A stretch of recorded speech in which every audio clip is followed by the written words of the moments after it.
تو ضبط سے مراد کیا ہے؟ ضبط بیسیکلی دو قسم پر ہے.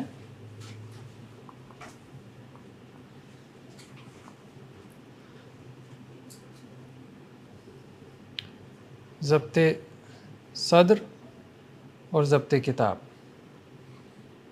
ٹھیک ہے. ضبط صدر سے مراد جو سینے میں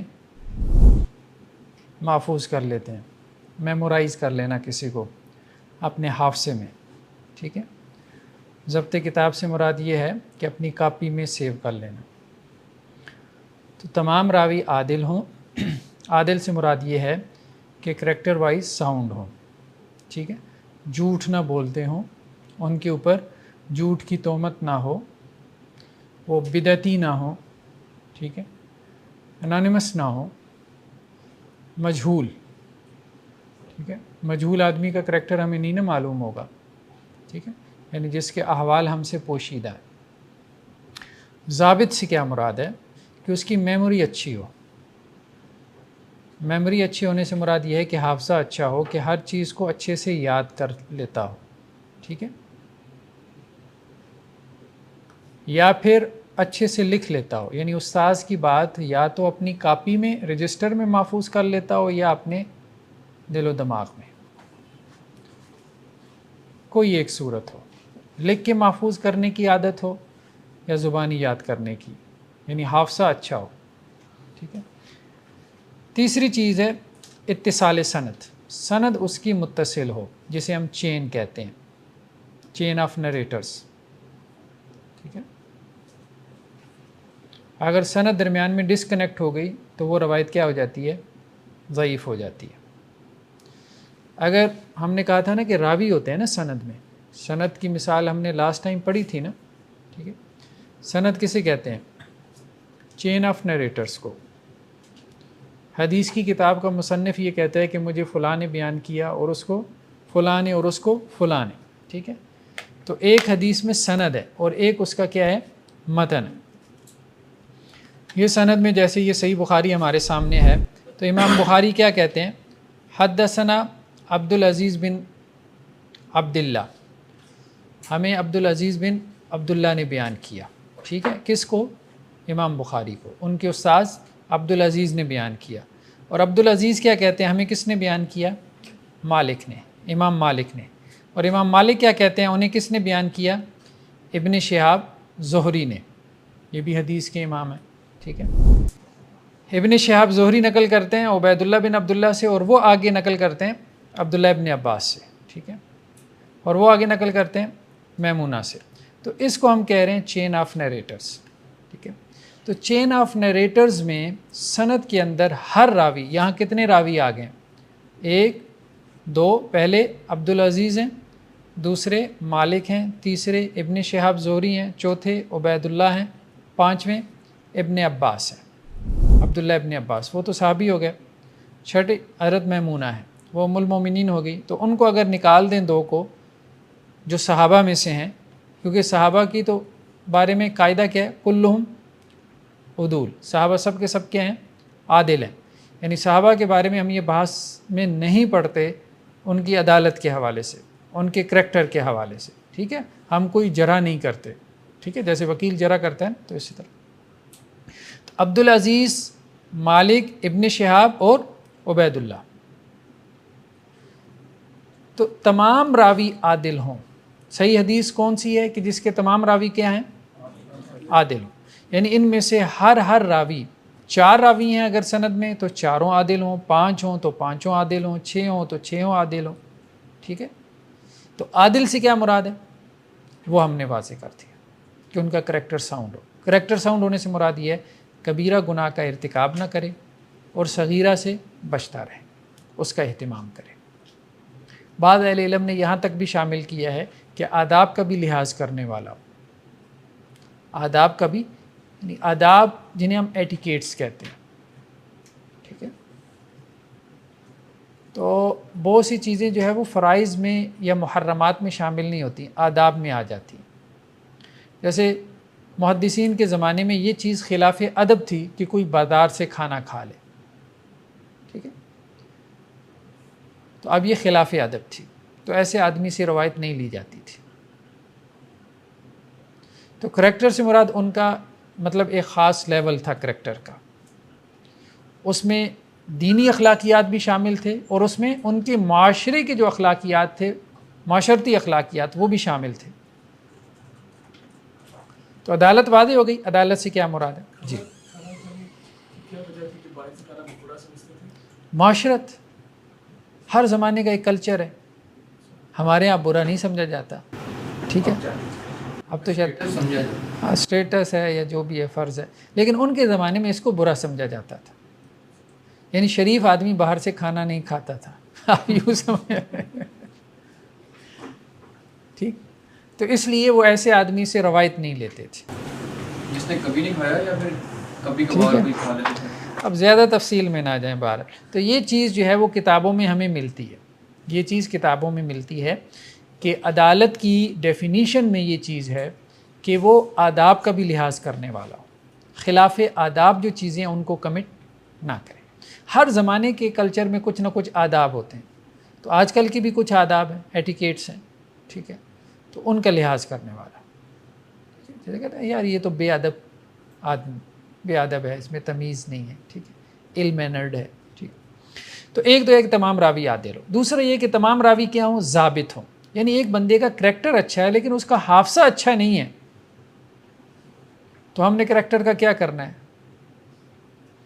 مطلب بہت متقی پرہیزگار ہے، اگر حافظہ اچھا نہیں ہے، تہجد گزار ہے، استاد سے سنا بھلا دیتا ہے، ایک استاد سے بات سنی دوسرے کے کھاتے میں ڈال دی، دوسرے سے سنی پہلے کے کھاتے میں ڈال دی، فائدہ اس کا. تو ضابطہ بہت ضروری ہے. یعنی یہ جتنی بھی کنڈیشنز ہیں کسی حدیث کے صحیح ہونے کے لیے، یہ بہت ویلڈ کنڈیشنز ہیں. لیکن اگر کسی کا کریکٹر ساؤنڈ نہیں ہے تو ظاہری بات ہے آپ جھوٹ بول سکتا ہے، وہ جھوٹ بول سکتا ہے، تو پھر آپ اس کی حدیث کا کیا اعتبار کریں گے؟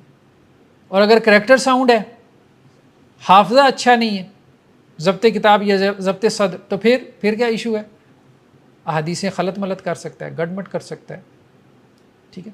اور تیسری چیز کیا ہے؟ سند متصل ہو. سند متصل ہونے سے مراد یہ ہے کہ یہ جو ایک راوی کی دوسری راوی سے کیا ہو؟ ملاقات ہو، اور اس نے اس سے وہ حدیث سنی ہو. ٹھیک ہے. عبدالعزیز نے امام مالک کی شاگردی اختیار کی ہو، امام مالک نے ابن شہاب زہری کی شاگردی اختیار کی ہو، اور ابن شہاب زہری نے عبید اللہ بن عبداللہ سے حدیث سنی ہو، ان کی شاگردی اختیار کی. عبید اللہ بن عبداللہ نے عبداللہ ابن عباس کی، اور انہوں نے میمونہ رضی اللہ. ٹھیک ہے. سند متصل ہو، یعنی اس میں ہر راوی دوسرے کا کیا ہو؟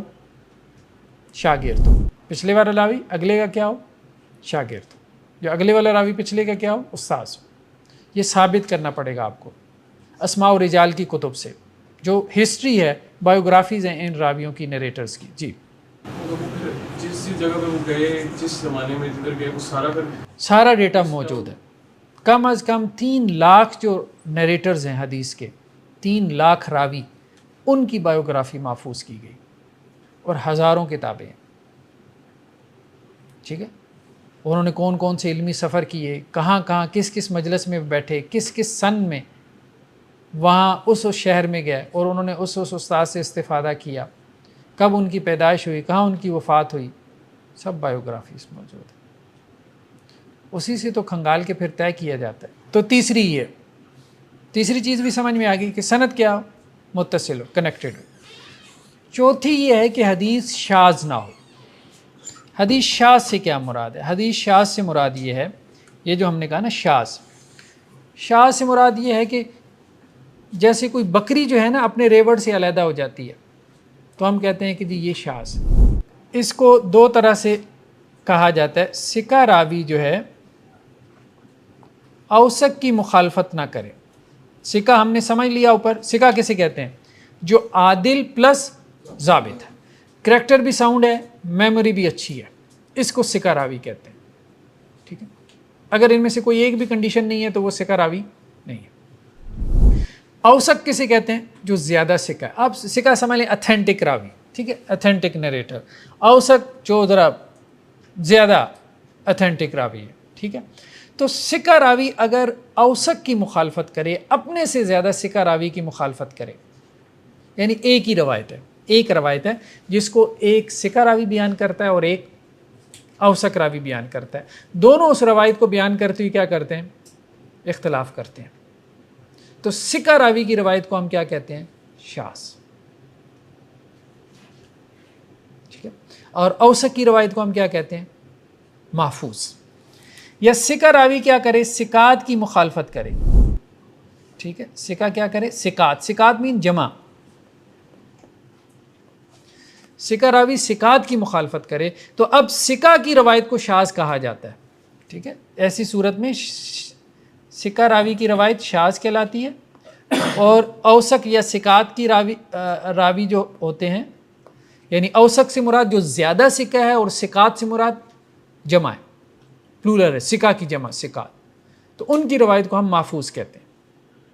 تو محفوظ جو ہے یہ بائنڈنگ ہے، یہ حجت ہے، شاذ روایت حجت نہیں ہے، اوثق کی جمع اوثاق ہو، ٹھیک ہے، نہیں ثقات آ جاتے ہیں نا، سکہ کی جمع ثقات، اواسق آ جائے گی افعال کے وزن پہ۔ تو سکہ جب اوثق کی مخالفت کرے یا سکہ جب ثقات کی مخالفت کرے تو سکہ کی روایت کو ہم شاذ کہتے ہیں، اور شاذ روایت بھی قابل قبول نہیں ہے، ٹھیک ہے۔ اگر کسی روایت کی سند میں کوئی راوی عادل نہیں ہے تو وہ روایت ضعیف ہے، اگر کسی روایت کی سند میں کوئی راوی ضابط نہیں ہے تو وہ روایت ضعیف ہے، اگر کسی روایت کی سند ڈسکنیکٹڈ ہے تو وہ روایت ضعیف ہے، اگر کسی روایت کی سند میں سارے راوی ضابط ہیں، عادل ہیں، سند بھی کنیکٹڈ ہے، لیکن سکہ راوی کیا کر رہا ہے؟ اوثق کی مخالفت کر رہا ہے، اپنے سے زیادہ سکہ کی مخالفت۔ آپ اس کو عام مثال سے سمجھ لیں، جیسے اب آپ لوگ یہاں لیکچر سن رہے ہیں، کلاس سے باہر جاتے ہیں، ایک اسٹوڈنٹ کہتا ہے کہ سر نے یہ بات کہی، باقی سارے کلاس میں کہتے ہیں 10 لوگ کہ نہیں سر نے یہ بات یوں نہیں یوں کہی تھی، تو کس کی بات کا اعتبار ہوگا؟ 10 لوگوں کی بات کا اعتبار ہوگا۔ اس کو ہم کہہ رہے ہیں ثقات۔ وہ کلاس میں تھا، وہ اسٹوڈنٹ بھی کلاس میں تھا، لیکن اپنے کلاس فیلو سے وہ کیا کر رہے ہیں؟ اختلاف کر رہا ہے، اپنے استاد سے وہ روایت بیان کرنے میں، وہ روایت نقل کرنے میں اپنے کلاس فیلو سے وہ اختلاف کر رہا ہے، تو اب اس کے کلاس فیلوز کا اعتبار ہوگا، ہم یہی کہیں گے کہ کلاس فیلوز نے یاد رکھا ہے، اس کو غلطی لگ گئی، ٹھیک ہے۔ اور بعض اوقات یہ ہے کہ 2 اسٹوڈنٹ تھے کلاس میں، اب دونوں میں سے ایک کہہ رہا ہے، دونوں ہی ٹھیک ہے، اتھینٹک ہے، سکہ راوی ہیں، لیکن دونوں میں سے ایک کہہ رہا ہے سر نے یہ کہا، دوسرا کہہ رہا ہے کہ نہیں سر نے یہ کہا، تو اب آپ کو ترجیح تو قائم کرنی ہے، پریفر تو کرنا ہے، تو کس کی بات کو پریفر کریں گے؟ جو آپ کے نزدیک زیادہ سکہ ہوگا، زیادہ اتھینٹک ہوگا، یا ہم اپنی زبان میں جو زیادہ لائق ہے، ٹھیک ہے۔ استاد محترم ایک شخص ہے جو کبھی کبھار اس محدث سے ملا ہے اور ایک اس کا مستقل اسٹوڈنٹ ہے، اس طرح بھی نہیں، اس چیز کا اعتبار نہیں ہوتا، ہاں، ثقافت کا تعلق اس کی عدالت سے اور اس کے ضبط سے، ٹھیک ہے۔ اب اس کی مثال ہم مثال کے طور پہ دیکھیں، جیسے یہی روایت ہے، صحیح بخاری میں یہ روایت کیا ہے؟ حضرت عبداللہ ابن عباس سے ہے، ٹھیک ہے، عبید اللہ جو ہے یہ نقل کر رہے ہیں عبداللہ ابن عباس سے، اور وہ حضرت میمونہ سے نقل کر رہے ہیں کہ آپ صلی اللہ علیہ وسلم سے سوال کیا گیا چوہے کے بارے میں، اگر وہ گھی میں گر جائے تو اللہ کے رسول نے کیا کہا؟ القوہا، وہ اس چوہیا کو کیا کرو؟ گھی سے نکال کے باہر پھینک دو، وما حولہا، اور اس کے ارد گرد جو گھی ہے وہ بھی نکال کے پھینک دو، وقلو، اور جو باقی ہے اس کو استعمال کر سکتے ہو، ٹھیک ہے۔ چوہا جو ہے وہ یا چوہیا گھی میں گر گئی، چوہا باہر نکالو اور اس کے ارد گرد کا گھی، ٹھیک ہے، جو تمہیں لگتا ہے خراب ہو گیا اس کو پھینک دو، اور باقی کیا کرو؟ استعمال کرو، اگر استعمال کرنا چاہے تو اس کے اوپر ہے، مطلب اس کے اوپر ڈیپینڈ کرتا ہے۔ اب یہ ایک روایت ہے، ٹھیک ہے، جو امام مالک نے ابن شہاب زہری سے نقل کی۔ اچھا، اسی روایت کو یہ اصل میں یہ ہیں ابن شہاب زہری، یہ آپ یوں کہہ لیں، ایک ٹرم ہمارے یہاں استعمال ہوتی ہے مرکزی راوی، ٹھیک ہے، جو ایک سینٹرل نیریٹر ہوتا ہے، ٹھیک ہے، جو مرکز میں جو بیٹھا ہوا ہے۔ اب جتنے لوگ ہیں اس سے وہ حدیث نقل کر رہے ہیں آگے، ایک مرکزی راوی ہے جس سے وہ سندیں گزر رہی ہیں، اس کو ہم مرکزی راوی کہہ رہے ہیں، ٹھیک ہے۔ تو اب یہاں ابن شہاب زہری ہیں، ابن شہاب زہری سے امام مالک جب نقل کرتے ہیں تو وہ یہ الفاظ بیان کرتے ہیں، ٹھیک ہے، اور امام مالک ہیں، سیدھی بات ہے، ٹھیک ہے۔ اب ابن شہاب زہری سے ایک اور بندہ نقل کرتا ہے، ان کا ایک اور شاگرد، اس کا نام کیا ہے؟ معمر بھی ثقہ راوی ہے لیکن امام مالک جیسا نہیں ہے، ٹھیک ہے نا، امام مالک ہیں، ٹھیک ہے۔ تو معمر ثقہ راوی ہے اور امام مالک ہیں اوثق، ٹھیک ہے۔ تو معمر جب زہری سے یہ روایت نقل کر رہا ہے، ٹھیک ہے، معمر جب زہری سے یہ روایت نقل کر رہا ہے تو وہ کیا الفاظ لے کے آ رہا ہے کہ جب چوہیا جو ہے وہ گھی میں گر جائے، یہاں تک تو بات ٹھیک ہے، کیا کرو؟ فَإِن كَانَ جَامِدًا فَأَلْقُوهَا وَمَا حَوْلَهَا، اگر وہ جامد ہو، گھی کیا ہے؟ جامد ہو، تو چوہیا نکال کے باہر پھینکو اور ارد گرد کا گھی بھی پھینک دو۔ وَإِن كَانَ مَائِيًا فَلَا تَقْرَبُوا، اور اگر وہ لیکوڈ فارم میں ہو تو اب اس کے قریب بھی نہ جانا۔ اب ابن شہاب زہری کی دو شاگرد ہیں، ایک امام مالک ہیں، ٹھیک ہے، اور ایک معمر ہے۔ معمر اور طرح سے روایت بیان کر رہا ہے اپنے استاد سے، اور امام مالک اور طرح سے بیان کر رہے ہیں، دونوں کنٹراڈکٹ کر رہے ہیں۔ سبجیکٹ ایک ہی ہے، سبجیکٹ تو سمجھ رہے ہیں نا، ایک ہی ہے نا، ایک ہی بات ہے، ظاہری بات ہے اللہ کے رسول نے یا اس طرح سے کہا یا اس طرح سے کہا۔ اوپر سے بھی راوی استاد محترم مختلف ہیں۔ ہاں، اس کی طرف آ رہے ہیں ہم، ابھی اس طرف نہ جائیں۔ وہ شیوز کی پھر دو قسمیں ہوتی ہیں، ایک تو سندن شاذ ہو، ایک متن کے اعتبار سے شاذ ہو۔ تو یہ حدیث اصل میں سندن بھی شاذ ہے، متن میں بھی شاذ ہے، خیر بار وہ بات ذرا زیادہ کمپلیکیٹڈ ہو جائے گی، لیکن انہوں نے نیچے بیان کیا نا یہاں وَرُبَّمَا حَدَّثَ بِهِ معمر عن الزہری، بعض اوقات معمر نے اس کو زہری سے بیان کیا اور زہری نے عبید اللہ بن عبداللہ سے، اور انہوں نے ابن عباس سے، اور انہوں نے میمونہ سے، سند وہی ہو، وہ بھی مطلب نقل ہوتی ہے، یہاں پہ وہ نہیں ہے۔ تو ابھی آپ سند کی مثال کی طرف ابھی نہ جائیں، ٹھیک ہے، سند کی مثال کو ابھی ذرا تھوڑا سا نظر انداز کر دیں، صرف متن کو فوکس کریں کہ دونوں کا ٹیکسٹ ڈیفرنٹ ہے۔ اب ہم اس میں جو ہے نا یہ بات کہیں گے کہ ابن شہاب زہری سے کس نے بات کو صحیح یاد رکھا، تو ہم کہیں گے کہ امام مالک نے۔ روایت بس اتنی ہی ہے جتنی امام مالک نے بیان کی، باقی جو چیز ہے نا وہ معمر کی رائے لگتی ہے، ٹھیک ہے۔ ہو سکتا ہے اس کو حدیث سے یہ بات سمجھ میں آئی ہو، اور بعض اوقات ہوتا ہے نا اسٹوڈنٹ ذرا زیادہ جو ہے وہ، بعض اسٹوڈنٹس تو کوشش کرتے ہیں کہ استاذ کا جو لفظ ہے نا وہ محفوظ کریں، اور بعض کوشش کرتے ہیں کہ یار جو سمجھ میں آ رہی ہے نا اس کو محفوظ کر لیں۔ تو معمر نے بیسیکلی کوشش یہ کی ہوگی کہ اس نے اس روایت کا فہم آگے نقل کر دیا، کیونکہ دیکھیں نا یہ روایت اگر آپ دیکھیں تو اس میں کیا ہے، روایت میں یہ ہے کہ بھائی چوہیا کو باہر نکال پھینکو اور جو ارد گرد کا گھی ہے وہ بھی نکال پھینکو، ٹھیک ہے، اور اس کو کیا کرو، باقی کو کھا لو۔ تو اب اس نے کہا کہ یہ جامد گھی کی بات ہو رہی ہے، مایا کی نہیں ہو رہی، تو اس نے وہ چیز اپنی طرف سے ڈال دی ہوگی، یہ ایک پاسبلٹی ہے۔ لیکن ایک راوی ثقہ راوی ہے، وہ اپنی طرف سے چیزیں ڈال رہا ہے اس کے اندر، تو پھر وہ ثقہ راوی اس میں مطلب وہ نہیں آتا، یا تو بیان کرے یہ میری رائے ہے، یا وہ حدیث کو اپنی رائے بنا کے بیان کر رہا ہے، اور راوی بھی ثقہ ہے۔ یہ کہہ رہے ہیں کہ جی ایک ثقہ راوی ہے، ایک طرف آپ کہہ رہے ہیں ثقہ راوی ہے، دوسری طرف جو ہے وہ یہ حرکتیں کیے جا رہے ہیں۔ دیکھیں بات یہ ہے، اب جیسے اب یہاں کلاس لگی ہے، ٹھیک ہے، آپ باہر نکلیں کلاس سے اور آپ سے کوئی پوچھے حافظ زبیر صاحب نے کیا پڑھایا، آپ بعین ہی میرے الفاظ نقل نہیں کر پائیں گے، الا یہ کہ آپ نے لکھ لیے ہوں، ٹھیک ہے، بہت سے اسٹوڈنٹس لکھ لیتے تھے اس وقت بھی، لیکن بعض لکھنے کا اہتمام نہیں کرتے تھے، حافظے پہ اکتفا کر لیتے تھے۔ اب جو حافظے پہ اکتفا کر لیتے تھے، اب وہ باہر جا کے جب بتائے گا تو وہ بدنیتی سے نہیں بتائے گا، انسان کی کیپیسٹی نہیں ہے، ٹھیک ہے۔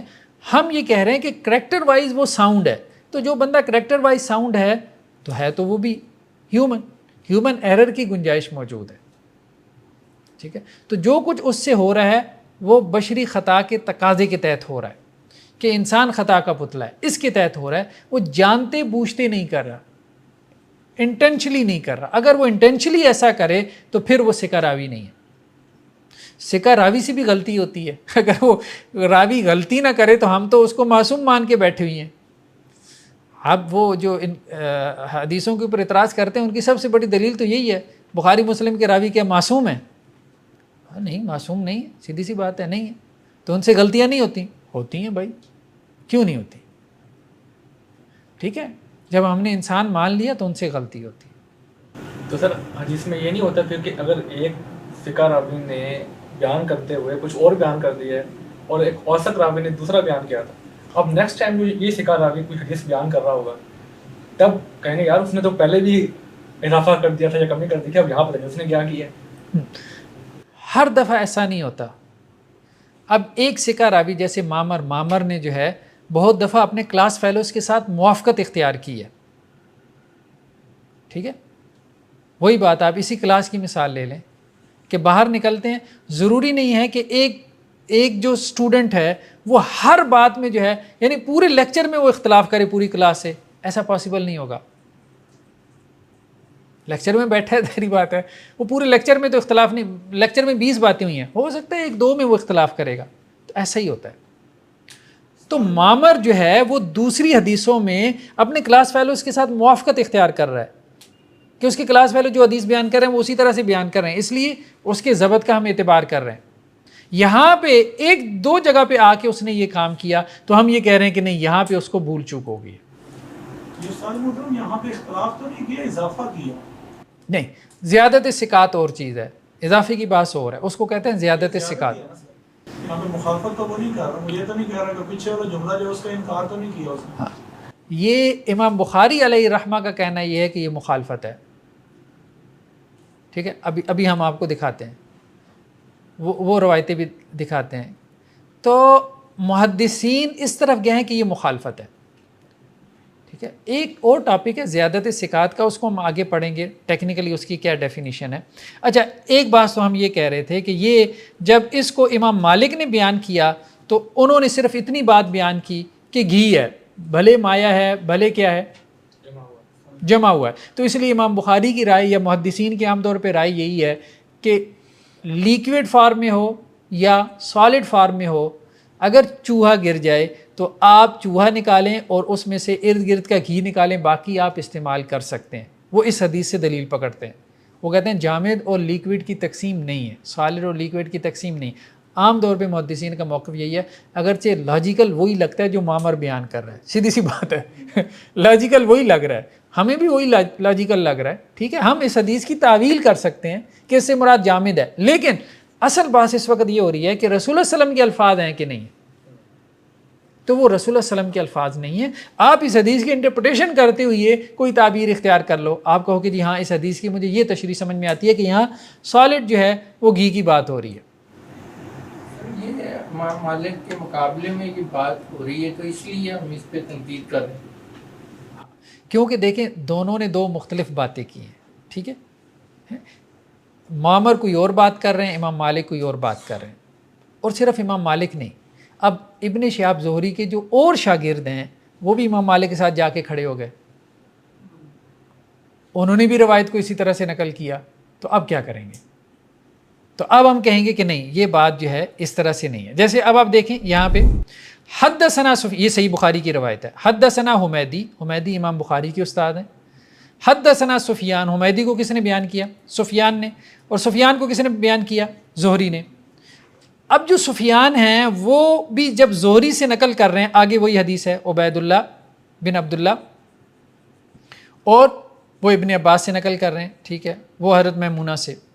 کیا ہے کہ اگر گھی میں جو ہے وہ چوہا گر جائے تو اللہ کے نبی صلی اللہ علیہ وسلم نے کیا کہا؟ القوہا وما حولہا وکلوا.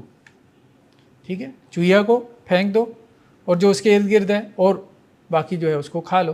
اتنی الفاظ جتنے امام مالک نے نقل کیے تھے ابن شہاب زہری سے، اتنے ہی سفیان نے بھی نقل کیے. ٹھیک ہے، تو اس کا مطلب یہ ہے کہ معمر کو غلطی لگی ہے. ابن شہاب زہری کے اور شاگرد بھی اتنی ہی روایت نقل کر رہے ہیں، جامد اور مایا کا فرق نہیں کر رہے، جامد یعنی سالڈ اور لیکوڈ کا فرق نہیں کر رہے. ٹھیک ہے، اب یہ امام بخاری ہے نا، صحیح بخاری امام بخاری کی کتاب ہے نا، ٹھیک ہے. تو امام بخاری آگے کیا کہہ رہے ہیں؟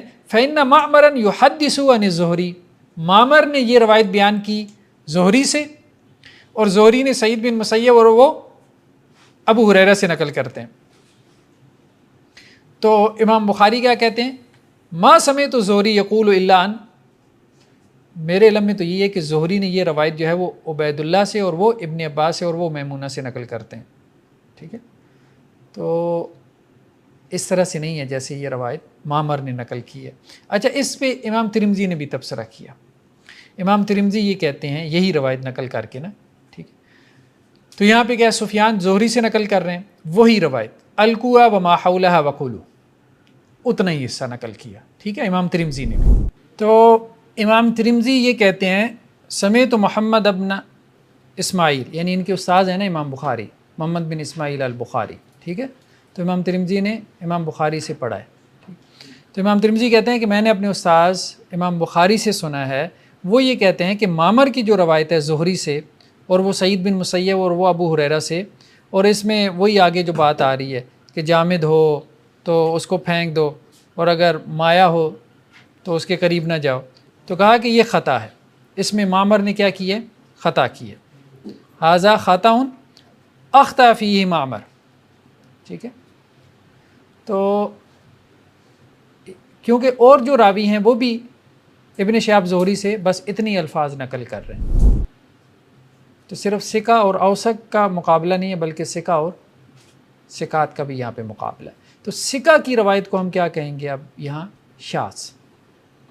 ٹھیک ہے، اور اوثق یا ثقات کی روایت کو ہم کہیں گے محفوظ. یعنی اوثق یا ثقات کی روایت تو مقبول ہو جائے گی، اور شاذ روایت کو ہم کیا کر دیں گے؟ ریجیکٹ کر دیں گے.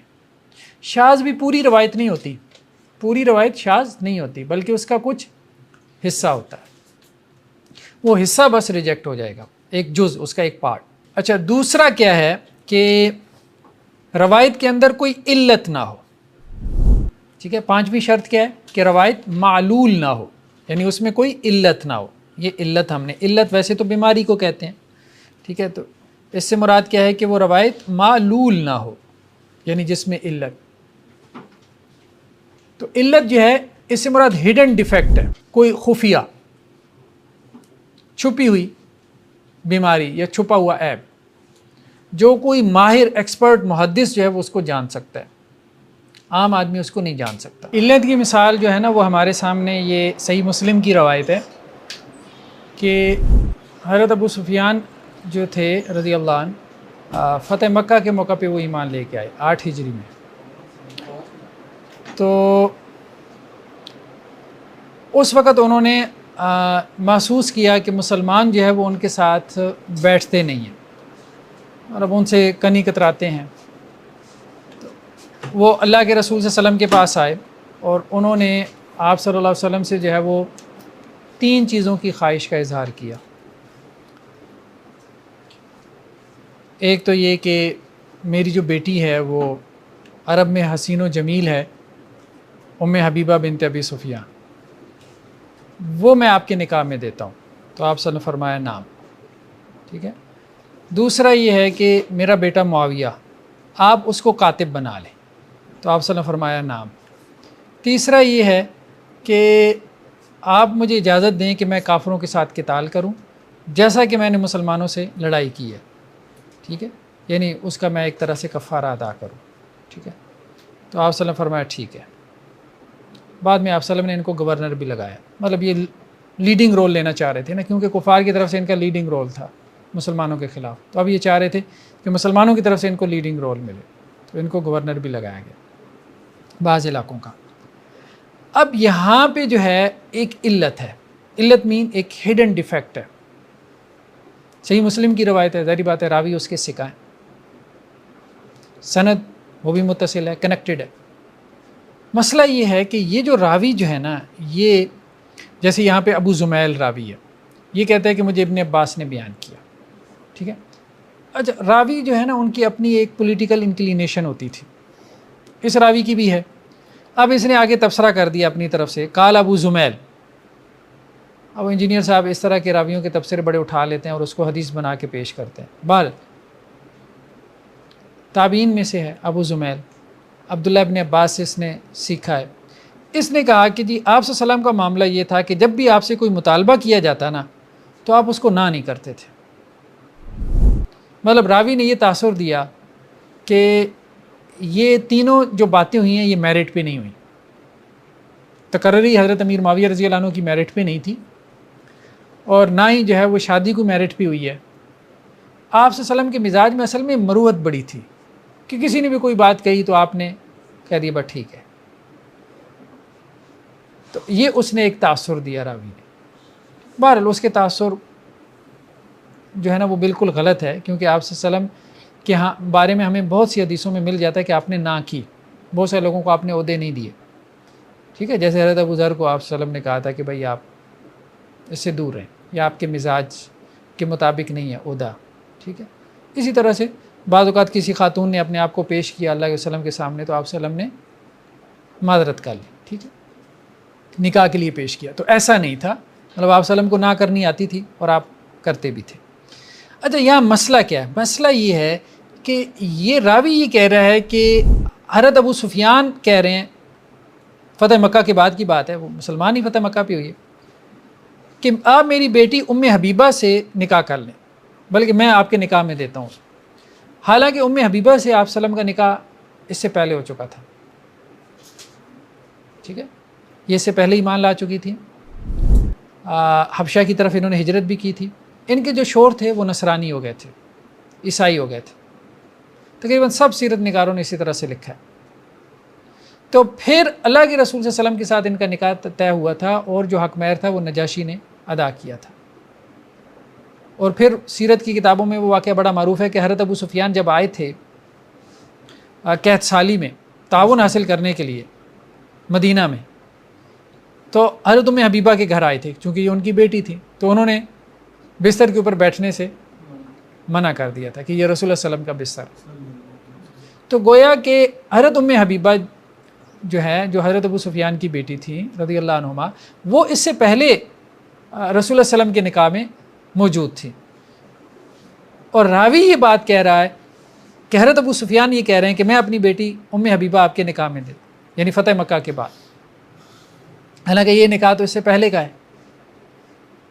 اس کو کہتے ہیں ہڈن ڈیفیکٹ. اب عام آدمی اس کو نہیں سمجھ سکتا، ایکسپرٹ اس کو سمجھ سکتا ہے، ٹھیک ہے. اب لوگوں نے اس کی تعویل کرنا شروع کی. کچھ لوگوں نے یہ تعویل کر دی کہ جی اصل میں حضرت ابو سفیان نے یہ کہا کہ جی پہلے جو ہے نا ولی کے بغیر نکاح ہوا تھا تو چونکہ میں ولی ہوں، ٹھیک ہے، تو اب دوبارہ جو ہے نا وہ میں آپ کے نکاح میں دیتا ہوں. بالکل ایک بیکار سی بات ہے اللہ کے رسول صلی اللہ علیہ وسلم کے حوالے سے ایسی بات پیدا کرنا، ٹھیک ہے، بالکل بیکار سی بات، ٹھیک ہے. اچھا دوسری تعویل لوگوں نے یہ کی کہ یہ جو ہے نا اصل میں ام حبیبہ کی بہن تھی. اچھا یہ ایک مناسب تعویل ہو سکتی تھی. اس کی وجہ یہ ہے کہ ام حبیبہ کی ایک بہن تھی جن کا نام تھا رملہ بنت ابی سفیان. بعض روایتوں میں یہ بھی ملتا ہے، سیرت کی روایتوں میں، کہ حضرت ام حبیبہ نے یہ کہا تھا کہ میں یہ چاہتی ہوں کہ میری بہن بھی آپ کے نکاح میں آئے. تو آپ صلی اللہ علیہ وسلم فرمایا کہ نہیں، اسلام کے اندر دو بہنوں کو ایک نکاح میں جمع کرنا حرام کر دیا گیا.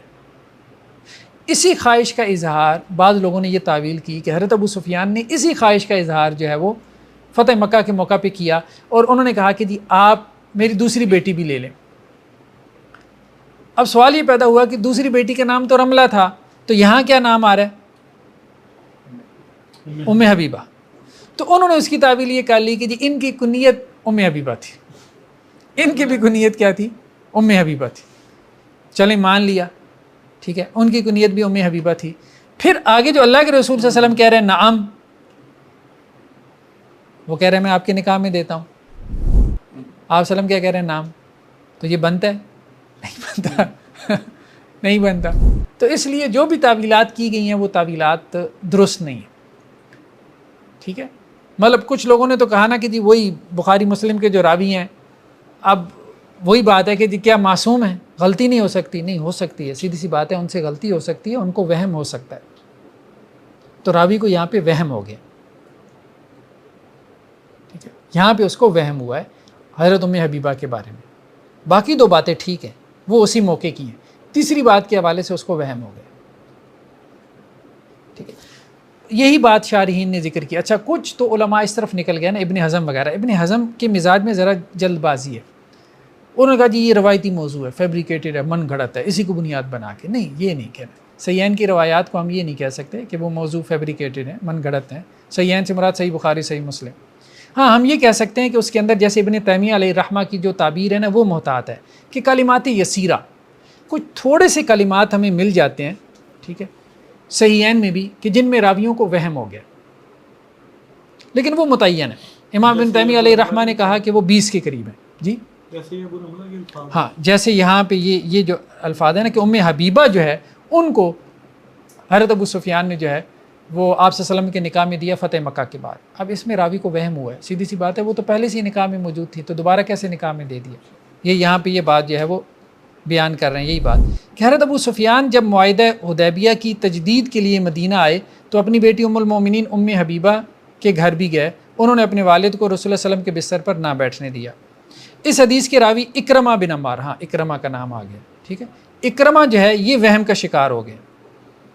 امام بخاری نے ان سے کوئی روایت نہیں لی, ٹھیک ہے. اکرمہ سے امام بخاری نے روایت نہیں لی, یعنی ان کے کرائٹیریا پہ یہ پورے نہیں اتر رہے تھے کیونکہ یہ وہم کا شکار ہو جاتے, ٹھیک ہے. یحییٰ بن معین نے کیا کیا, اس کو سکا کہا ہے, ٹھیک ہے. امام مسلم نے ان سے روایت لے لی, لیکن اکثر ائمہ جو ہے اس کی توثیق نہیں کرتے. امام احمد بن حنبل رحمہ اللہ علیہ کا کہنا بھی یہ ہے کہ ایاس بن سلمہ کو چھوڑ کے باقی تمام اساتذہ سے اکرمہ کی روایت میں اضطراب پایا جاتا ہے, ٹھیک ہے. ابو حاتم رازی کا بھی کہنا یہ ہے کہ صدوق تو تھے لیکن وہم کا شکار ہو جاتے تھے.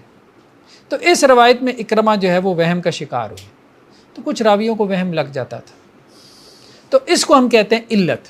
اور امام ابن تیمیہ علیہ الرحمہ نے کہا کہ وہ کوئی تقریباً 20 کے قریب مقامات ہیں, ٹھیک, صحیحین کے, کہ جن میں راویوں کو وہم ہوا ہے یا ان کو کوئی غلطی لگی ہے.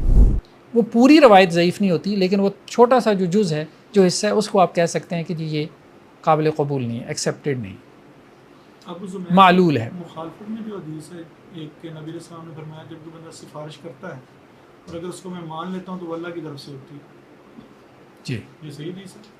یہ میرے علم میں نہیں, دیکھنا پڑے گا. ٹھیک ہے جی, آج کے لیے اتنا ہی کافی ہے. لائٹ نے ہمیں آج بہت تنگ کیا, تو ذہن بھی بہت ڈسٹرب رہا. چلیں بہرحال, سبحانک اللہم و بحمدک نشہد ان لا الہ الا انت نستغفرک و نتوب الیک.